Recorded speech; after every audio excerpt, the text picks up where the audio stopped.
Hello friends, welcome to dict classes. मैं विपुल दीप सिंह आप सबका स्वागत करता हूं। जैसा कि हमने रो वाटर इंजीनियरिंग के अंदर फिल्ट्रेशन तक हमने कंप्लीट कर लिया था, ठीक है। फिल्ट्रेशन के आगे ना प्रोसेस जो ज्यादा है वो पूछा नहीं जा सकता एग्जाम के अंदर, और अगर पूछा जा सकता है तो मैं थोड़ा सा चलो मैं डिस्कस कर देता हूँ। फिल्ट्रेशन तक का हमने काम सीख लिया था।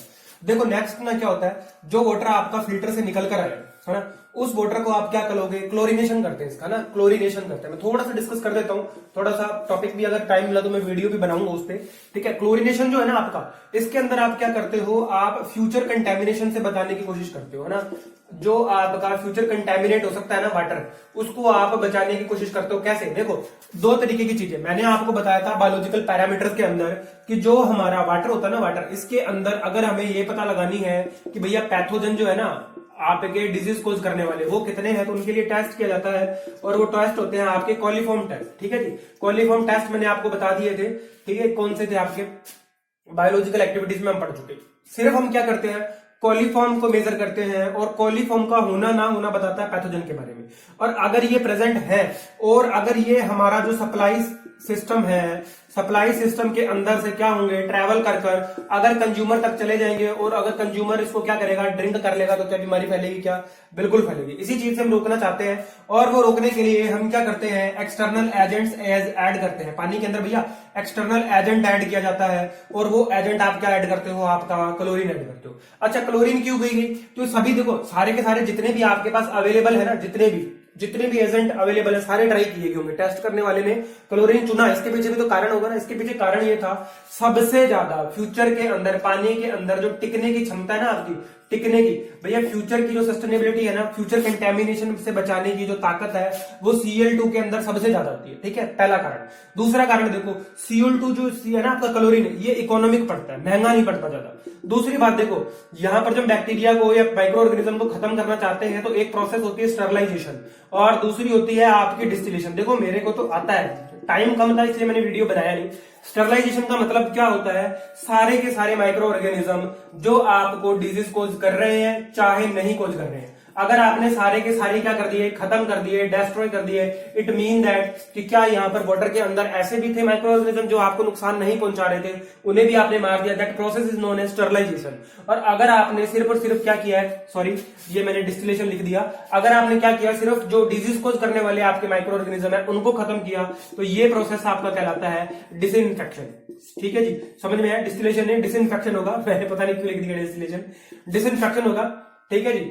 ये प्रोसेस किया जाता है सिर्फ डिजीज कोज करने वाले माइक्रो ऑर्गेनिज्म को खत्म करने के लिए। ये इसलिए हमने क्या पढ़ना है, क्लोरीन। और क्लोरीन के ना टेस्ट पूछे जाते हैं ज्यादातर, है ना। जैसे आपका स्टार्च आयोडाइड टेस्ट है, ठीक है, ये शायद ये पूछा जाता है, टेस्ट पूछे जाते हैं ना, स्टार्च आयोडाइड। इसकी जैसा एक और भी है, आपको मैं बता देता हूँ, डीपीडी टेस्ट होता है।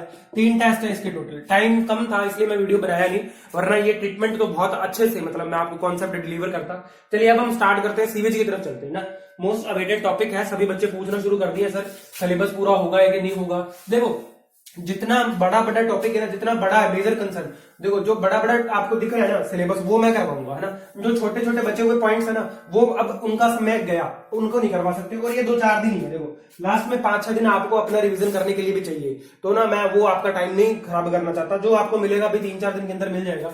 चलिए स्टार्ट करते हैं सीवेज से। देखो सबसे पहले तो मैं आपको बताऊं, सीवेज को आप क्या बोलते हो, वेस्ट वाटर भी बोलते हो, बात समझ में आ रही क्या। और इसे बोला जाता है वेस्ट वाटर इंजीनियरिंग। चलिए वेस्ट वाटर बना कैसे, आपने जो पानी पिया है ना, जो आपने पानी इस्तेमाल किया किसी भी पर्पज से, चाहे वो आपने क्या किया, ड्रिंकिंग पर्पज के लिए यूज किया, चाहे वो कुकिंग के लिए यूज किया, और चाहे वो आपने यूज किया वॉशिंग के लिए, यहां सब जगह से जितना भी आपका क्या है वेस्ट जनरेट होगा। बात समझ लो क्या, पानी ही तो है, ड्रिंकिंग पर्पज हो तब भी वेस्ट जनरेट होता है, कुकिंग पर्पज हो तब भी वेस्ट जनरेट होता है, और वॉशिंग पर्पज हो तब भी। तीनों से पानी तो है वेस्ट की फॉर्म के अंदर जाएगा। जब आपका वाटर जो है किसी लिक्विड वेस्ट के साथ मिक्स होता है, ठीक है, बात समझ में आ रही क्या। वाटर जब आपका क्या होता है किसी लिक्विड वेस्ट के साथ मीट कर जाता है, एक साथ मिल जाता है, और जब ये मिक्सचर बन जाता है, इसे आप क्या बोलते हो, इसे आप सीवेज बोलते हो। समझ रहे हो क्या, बात समझ में आ रही। लिक्विड वेस्ट प्लस आपका क्या है वाटर, ये दोनों जब मिल जाते हैं तो इनका मिक्स जो है क्या कहलाता है, सीवेज कहलाता है, ठीक है। ये तो हुआ बेसिक्स के बारे में हमने जाना कि सीवेज होता है क्या है। चलिए अब हम ऐसा करते हैं, थोड़ा सा ना अंदर चलते हैं और क्वालिटीज के बारे में जानने की कोशिश करते हैं कि सीवेज की जो क्वालिटीज है ना उन पे चलते हैं। आज हम काम की पहले वीडियो के अंदर जो है वो डिस्कस कर लेंगे, फिर सेकंड के अंदर हम केमिकल भी पढ़ेंगे। पहले फिजिकल पढ़ेंगे, फिर chemical water quality parameter, sorry water quality नहीं, sewage quality parameter, waste water quality parameter पढ़ेंगे। चलिए, जो आपका सीवेज है ना ये वाला, ये 3 तरीके से जनरेट हो सकता है, इसे 3 कैटेगराइज कराया गया। एक तो आपका डोमेस्टिक, ठीक है, डोमेस्टिक सीवेज। दूसरा आपका कौन सा होगा, ये दूसरा होता है आपका इंडस्ट्रियल सीवेज। बात समझ में आ रही है क्या? इंडस्ट्री जनरेटेड इंडस्ट्रियल सीवेज, ठीक है जी, 2 टाइप का हुआ। थर्ड आपका जो लास्ट है वो है आपका स्टॉर्मवेयर सीवर, ठीक है, स्टॉर्मवेयर सीवर बोल रहे हो आप इसे, या आप इसे यूं कह रहे हो, स्टॉर्मवेयर की जगह कई बार क्या होता है इसे ड्रेनेज डिस्चार्ज भी बोल देता है ना। स्टॉर्मवेयर तो मैंने बोल ही दिया, ये लो स्टॉर्म वाटर बोल दो या आप इसे ड्रेनेज डिस्चार्ज बोल दो, एक ही बात है, ठीक है जी। चलिए एक एक पॉइंट जान लेते हैं, ज्यादा नहीं, एक एक पॉइंट जान लेते हैं। डोमेस्टिक सीवेज हमने डिस्कस कर ही लिया। कौन सा होता है डोमेस्टिक सीवेज?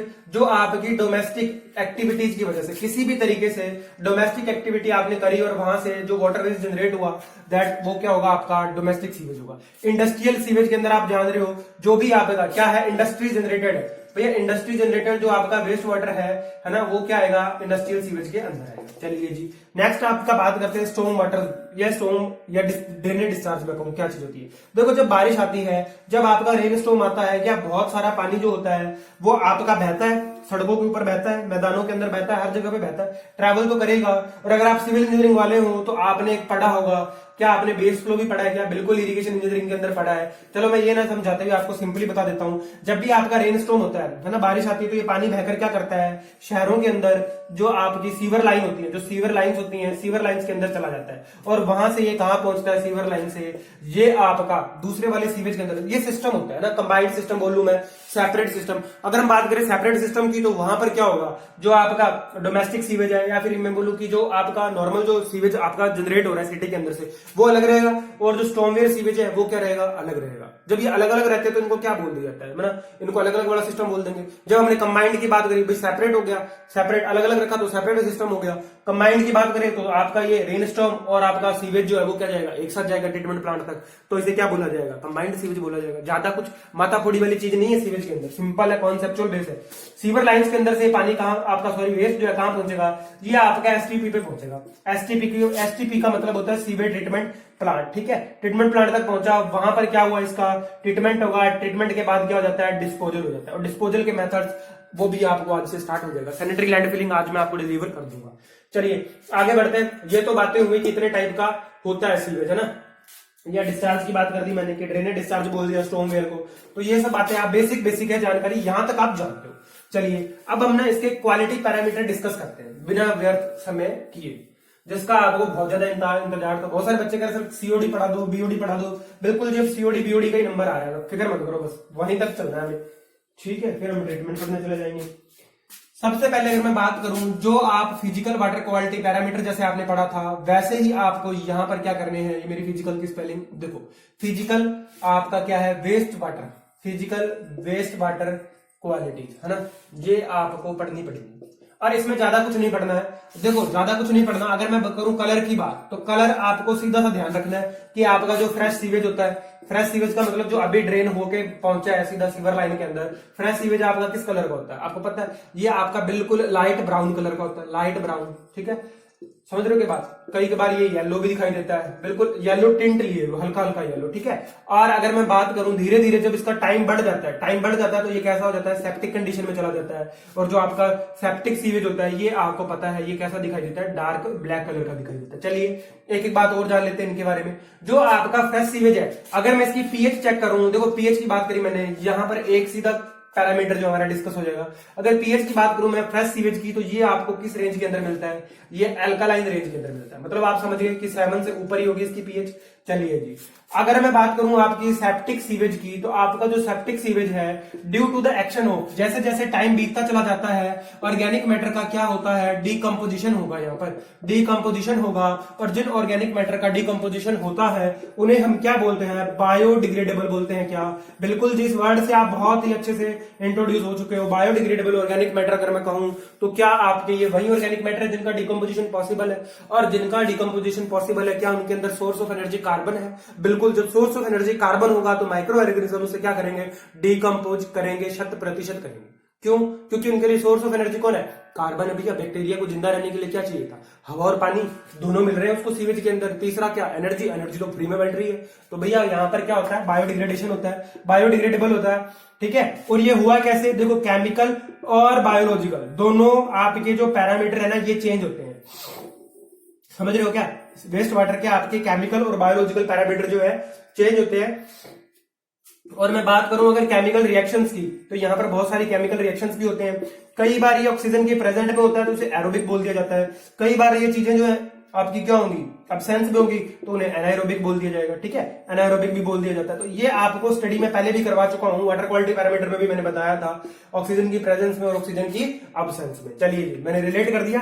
आप यहां रखेंगे जो आपका डार्क ब्लैक सीवेज है ना, जो आपका सेप्टिक सीवेज है, ये किस रेंज का होगा, ये आपका एसिडिक पीएच रेंज का होगा, ठीक है। ये आपका लेक्चर बहुत ही इंपॉर्टेंट होने वाला है। कोई भी लेक्चर जब इंट्रोडक्शन को होता है ना, और थोड़ा सा बेसिक स्टार्टिंग वाला लेक्चर तो बहुत इंपॉर्टेंट होता है। वो आपका एक अप्रोच बना देता है कि आगे आपको कैसे कंटेंट मिलने वाला है, कैसे समझ में आएगा, ठीक है। ये बातें समझ में आई। कलर के बारे में हमने डिस्कस किया, यहाँ पे थोड़ा बहुत हमने पीएच को भी जाना। और अडर की बात करूं मैं अगर, तो भैया अडर तो आपको पता ही है कि फॉल स्मेल तो आएगी, है ना। कैसी आएगी स्मेल भैया, आपकी अडर वाली जो स्मेल है वो कैसी होगी, फोल स्मेल होगी, गंदी स्मेल होगी। आपको पता है क्योंकि यहाँ पर एंड प्रोडक्ट देखो, कई बार मैंने आपको ये पहले भी चीजें डिस्कस हो चुकी है। CH4 भी बनता है, CO2 भी बनता है, H2S भी बनता है, और कई बार क्या होता है हमें कार्बन मोनोऑक्साइड भी मिल जाता है। अब ऐसी गैसेस जब मिल रही है, या कोई रोटन एग लाइक स्मेल देती है ना, सड़े हुए अंडे की जैसी स्मेल देती है। कोई आपको पता है कि यहाँ पर CH4 के एक्सप्लोसिव गैस है, बैलास्ट हो जाती है ना, एक्सप्लोसिव गैस है आपकी। तो ये देखो ना, ये चीजें जो है ना ये आपको बताती हैं यहाँ पर पहले से, कि आप अगर लेक्चर देखते हुए आए हो ना, आपको बिल्कुल दिक्कत नहीं आएगी, तुरंत समझ में आएगा, है ना। अब अपने आगे बढ़ते हैं और physical waste water quality parameter के अंदर मैं थोड़ा सा आपको एक पैरामीटर डिस्कस करवाता हूँ, है ना, जो अच्छे से समझ में आएगा। और कुछ इंपॉर्टेंट बातें भी हैं, उनके बारे में भी हम बात करते हैं। थोड़े से पॉइंट्स दे देता हूँ मैं। ये थोड़ी सी हमने भी क्या करी, भूमिका बना ली कि हमें वेस्ट वाटर के अंदर पढ़ना कैसे, अप्रोच कैसे चाहिए, है ना। अब थोड़े इंपॉर्टेंट पॉइंट है, मैं वो भी बता देता हूँ बीच में आपको। चलिए स्टार्ट करते हैं इंपॉर्टेंट पॉइंट्स को लिस्ट आउट करना। सबसे पहला आपका पॉइंट ये है, आप जितना भी, है ना, रो वाटर सप्लाई के अंदर जितना भी आप वाटर की सप्लाई करते हो ट्रीट करने के बाद, इसके अंदर से आपका एक डेटा है, ये 80% जो वाटर होता है कहां चला जाता है। 100% अगर आपने सप्लाई किया तो इसका 80% वाटर जो है कहां जाएगा भैया, ये आपका सीवेज में जाएगा। चलिए जी नेक्स्ट आगे बात करते हैं। आगे आपका इंपॉर्टेंट पॉइंट है, अगर आपने क्या किया, किचन एंड बाथरूम दोनों का वेस्ट एक साथ ऐड किया हुआ है, तो इस टर्म को एक नाम दिया जाता है, और वो नाम आपका क्या है, सूलेज। देखो क्या होता है, कई बार ना क्वेश्चन आसान पूछ लिया जाता है टॉपिक से, तो आपको ना इनके लिए तैयार रहना होगा, इन सब चीजों के लिए। चलिए नेक्स्ट अगर मैं बात करूं, किचन प्लस बाथरूम के वेस्ट को आपने सूलेज बोल दिया। अगर आपका वेस्ट जो है इंडस्ट्रियल सीवेज जो है उसे ऐड करूं अगर मैं किसके साथ, डोमेस्टिक के साथ, तो इसे क्या बोला जाएगा, इसे भी एक नाम दिया जाता है, डोमेस्टिक सीवेज, ठीक है। समझ रहे हो क्या, दोनों सीवेज को एक साथ ऐड कर दिया, इंडस्ट्रियल सीवेज को और डोमेस्टिक सीवेज को, जब दोनों को हमने एक साथ ऐड कर दिया तो इसे एक नाम दिया गया, और वो नाम आपका क्या है, सैनिटरी सीवेज। कई बार क्या होता है ऐसे पॉइंट्स भी पूछ लिए जाते हैं, तो इनको भी जानना बहुत जरूरी है। चलिए नेक्स्ट पॉइंट की बात करता हूं मैं। अगर हम बात करें सीवेज के अंदर सॉलिड्स की, तो सॉलिड्स की बात करूं तो आपका जितना भी सीवेज है ना, सीवेज सॉलिड्स की बात करूं तो आपका जितना सॉलिड, आपका सीवेज जो है 100% मैंने मान लिया, ठीक है, ये मिक्स था। इस 100% मिक्स के अंदर 99.9% तो आपका क्या होता है भैया, सिर्फ वाटर ही होता है। बात समझ में आ रही है। बचा हुआ आपका 0.10% क्या है, सॉलिड्स होते हैं। समझ में आ रही है, ये एक डेटा है, कई बार ये पूछा गया एग्जाम के अंदर कि आपका जो सीवेज है इसके अंदर टोटल मिक्स 100% है, वाटर कितना है 99.90%, और आपके सॉलिड्स कितने हैं 0.10%। कई बार ये भी पूछ लिए जाते हैं, इसलिए मैंने आपको ये डेटा दिया इंपॉर्टेंट। चलिए आगे बढ़ते हैं थोड़ा सा। देखो मैंने अभी आपके पास थोड़ी देर पहले डिस्कस किया था एरोबिक और एनाएरोबिक, है ना, दोनों चीजें डिस्कस करी थी हमने। रिएक्शंस के बारे में पढ़ा, एरोबिक रिएक्शन, एनाएरोबिक रिएक्शंस के बारे में भी जाना हमने। चलिए अब थोड़ा सा हम जानने की कोशिश करते हैं कि ऐसे कौन कौन से ट्रीटमेंट के अंदर मेथड्स हैं जो एरोबिक बेस्ड है और कौन से एनाएरोबिक बेस्ड है, ठीक है। दोनों तरफ मैं यहाँ पे लिस्ट आउट कर देता हूँ एनाएरोबिक, ताकि आपको कम टाइम के अंदर ज्यादा यूजफुल चीजें मिल जाए, ठीक है। एनाएरोबिक, और इधर क्या देंगे क्या लिख दिया मैंने, इधर आएंगे आपके एरोबिक और इस तरफ आएंगे आपके एनारोबिक, ठीक है जी, एनारोबिक आएंगे आपके। ये आप नोट करते जाना, स्पेलिंगों पे मत जाना। पहले मैं आपको बता दूं, एरोबिक के अंदर सबसे पहले आपका कौन आएगा, ट्रिकलिंग फिल्टर, ठीक है। यहां पर बात हो रही है, मैं आपको यूनिट्स लिखवा रहा हूं, जो जो आपकी ट्रीटमेंट की यूनिट जो है, सीवेज ट्रीटमेंट की यूनिट जो एरोबिक बेस्ड है ना।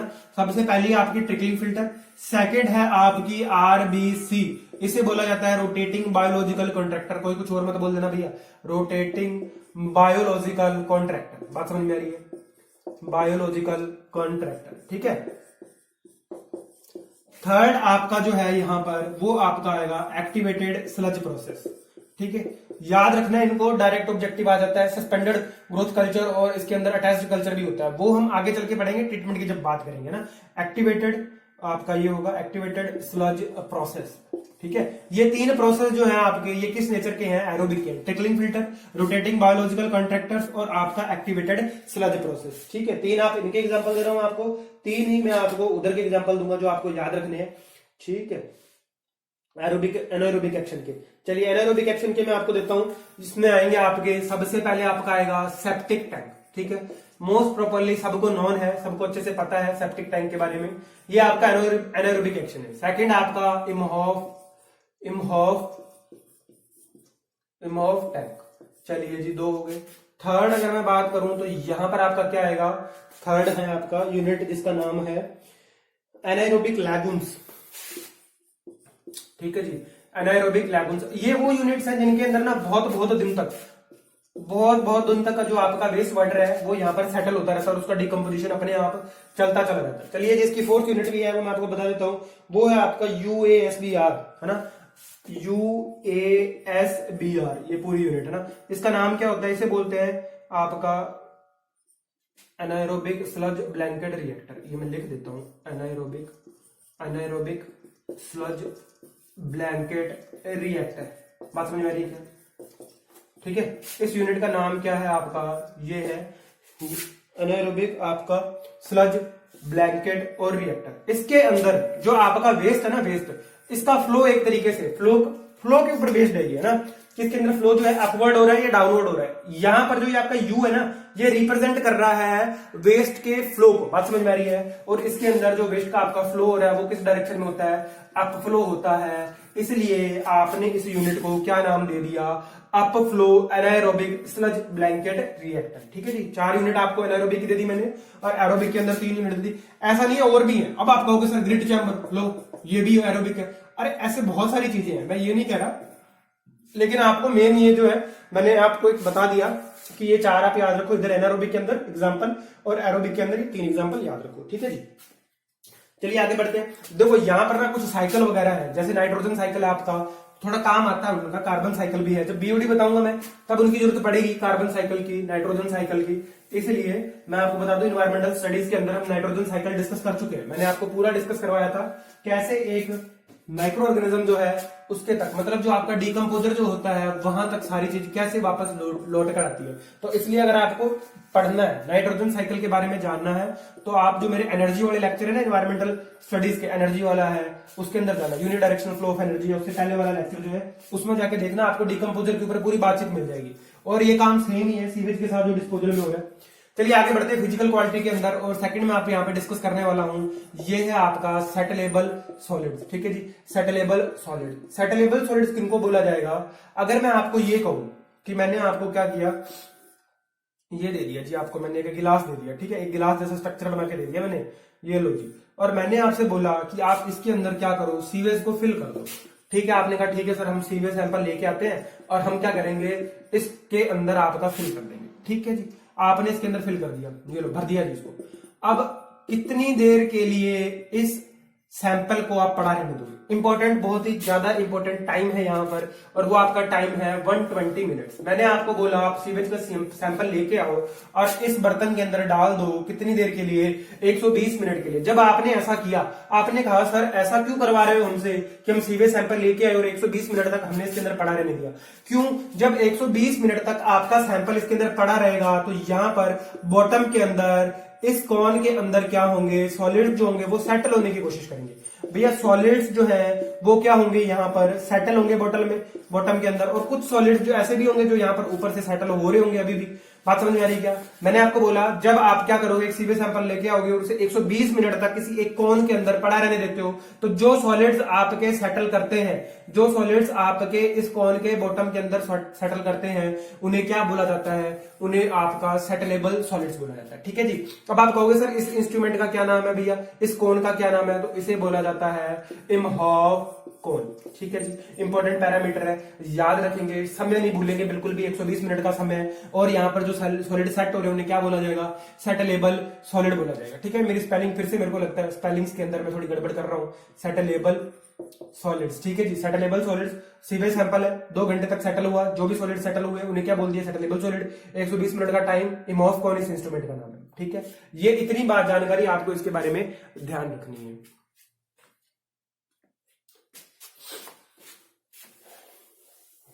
उम्मीद करता हूं यहां तक आपको थोड़ी सी भूमिका आपके दिमाग में बन गई होगी कि सीवेज के अंदर करने क्या वाले हैं हम, क्या चाहते हैं, किस तरीके की प्रॉपर्टीज हमें स्टडीज करनी है, किस तरीके की यूनिट आएंगी, उनका क्या कॉन्सेप्ट होगा।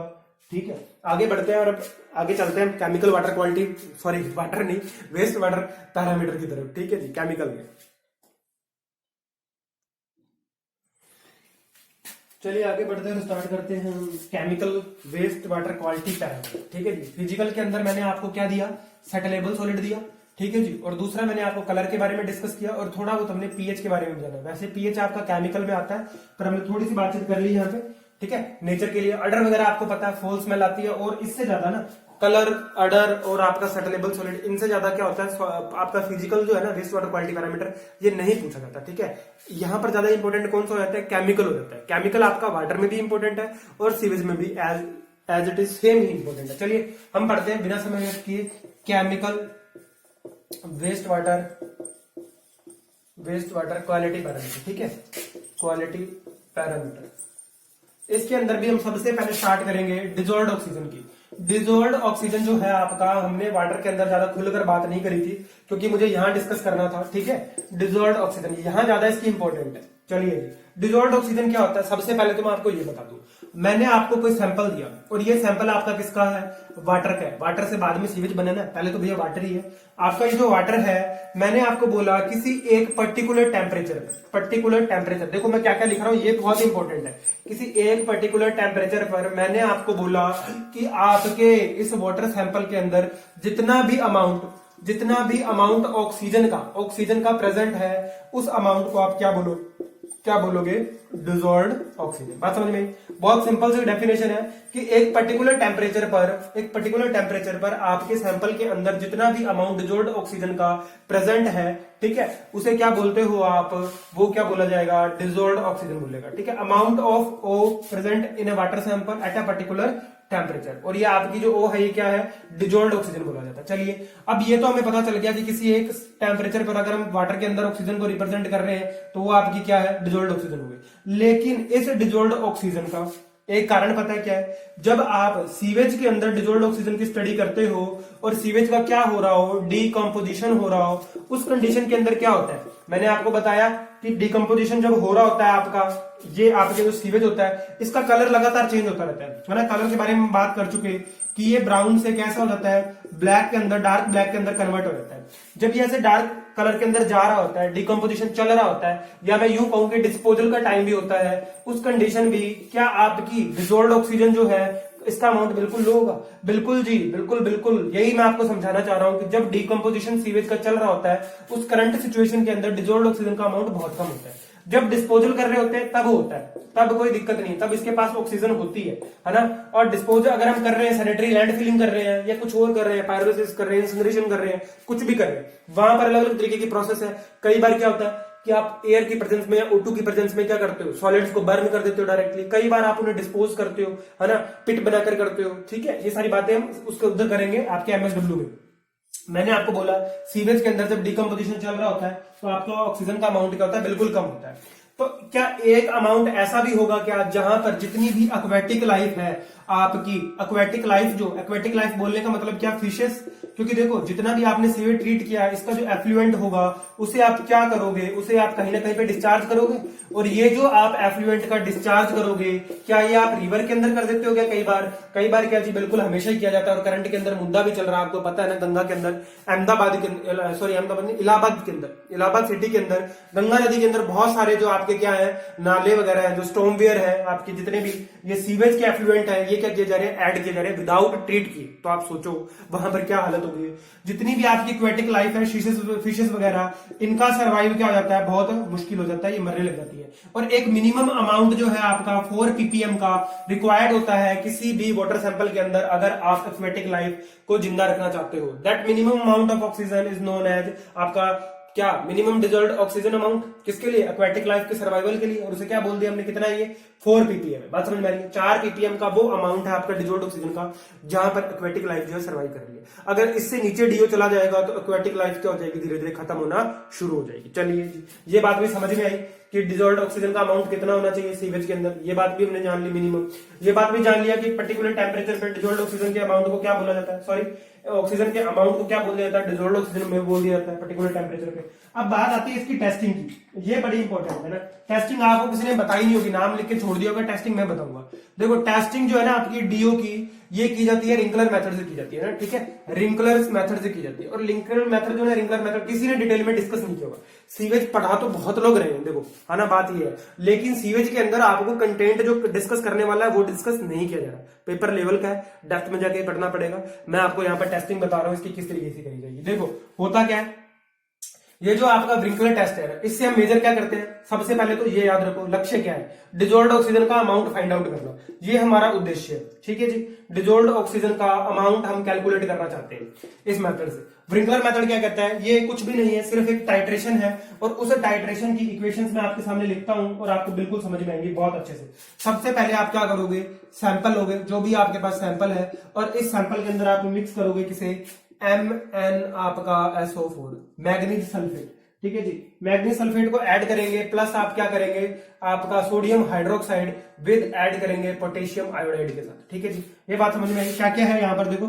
सबसे पहले तो आपका सैंपल है, फिर मैग्नीज सल्फेट आपने यहाँ पर ऐड किया है, ये आपका क्या है, वो कंपाउंड है जो आपको ज्यादा अमाउंट के अंदर डालना है, समझ रहे हो। टाइट्रेशन के अंदर आपको पता नहीं, टाइट्रेंट होता है, एक सॉल्वेंट होता है, सॉल्यूशन बनता है, मिक्स करते हैं फ्लास्क के अंदर।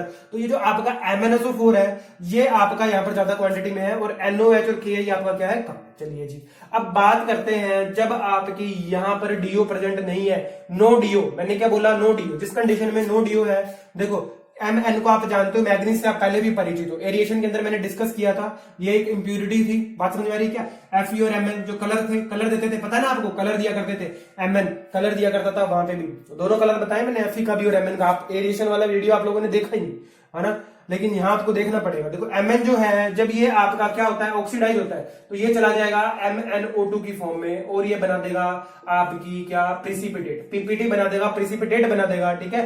और ये जो MnO2 होता है, किस कलर का ये प्रेसिपिटेट बनाएगा, ये व्हाइट कलर का प्रेसिपिटेट बनाएगा, क्या, बिल्कुल। जब आपकी डिजॉल्व्ड ऑक्सीजन प्रेजेंट नहीं है तो आपका यहाँ पे प्रेसिपिटेट कैसा बनेगा, व्हाइट कलर का बनेगा, और ये सेटल कर जाएगा। चलिए जी, नेक्स्ट रिएक्शन लिखता हूं मैं आपके सामने, सेम यही चीज, ठीक है, सैंपल प्लस MnSO4 आपका प्लस NaOH और आपका क्या है, Ka है, ठीक है जी।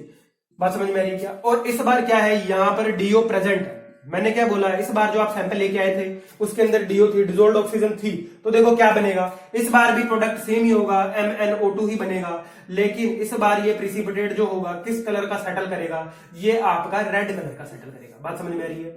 आगे और चलेंगे इसके अंदर, टेस्ट के अंदर आगे बढ़ेंगे, बात करेंगे। मैंने क्या बोला, आपका सैंपल, मैग्नीज सल्फेट आपने ऐड किया, सोडियम हाइड्रोक्साइड विद आपका पोटेशियम आयोडाइड का इंडिकेटर है, यहां पर आपने क्या किया है, डिजॉल्व्ड ऑक्सीजन जो है अगर वो प्रेजेंट है तो क्या हो रहा है, MnO2 बन रहा है भैया, MnO2 यहां पर भी बना, यहां पर भी बना ऑक्सीडाइज होकर, लेकिन इस बार प्रेसिपिटेट का कलर कैसा है, रेड। जब डीओ प्रेजेंट नहीं थी, प्रेसिपिटेट का कलर कैसा था, व्हाइट। बिल्कुल याद रखना पड़ेगा, पूछा जा सकता है। चलिए आगे बात करते हैं, नेक्स्ट बढ़ते हैं थोड़ा सा आगे, इसी के अंदर बताता हूं मैं आपको।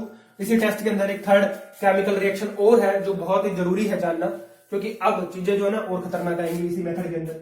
देखो नेक्स्ट रिएक्शन है आपकी, अगर मैं बात करूं आपका जो MnO2 है, है ना, प्लस ये सेटल कर रहा है, साथ में इसके आपको क्या होगा, यहाँ पर आयोडाइड भी मिलेगा। दो मॉलिक्यूल मेरे को पता है कि बैलेंस करनी है इक्वेशन, इसलिए मैंने दो पहले लिख दिए, ठीक है।